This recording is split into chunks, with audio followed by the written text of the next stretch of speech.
सब श्रोता समाज के हाथ जोड़ के प्रणाम करतनी। आई आप सबके 20 मई सन 1985 के कविता सुनावे जा रहल बनी, जो उनकी बहुत पुराना है।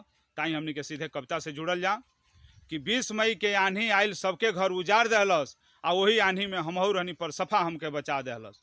तो महुआ के पेड़ दुआरे पर, महुआ के पेड़ दुआरे पर एको पता ना हिलल बा, आ घरवा से जब बारी में जाई तब पेड़े पर पेड़ गिरल बा।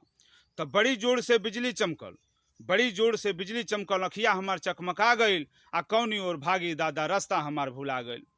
त जंगला भइल बौछार मारे, जंगला भइल बौछार मारे, पानी घुसल सिरहानी में, आ गाय बछा दबा गईले से रमुआ के टूटल फलानी में।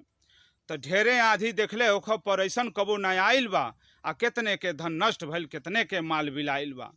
तो हरा पेड़ के जे काटल सब लोग जेल के अंदर गईल, हरा पेड़ के जे काटल सब लोग जेल के अंदर गईल, आ लाखों हरा पेड़ आधी कटल सेकर मुकदमा ना भइल। तो ईश्वर चाहिए तौने होई, दूसरा के ना मनमानी बा। ईश्वर चाहिए तौने होई, दूसरा के ना मनमानी बा।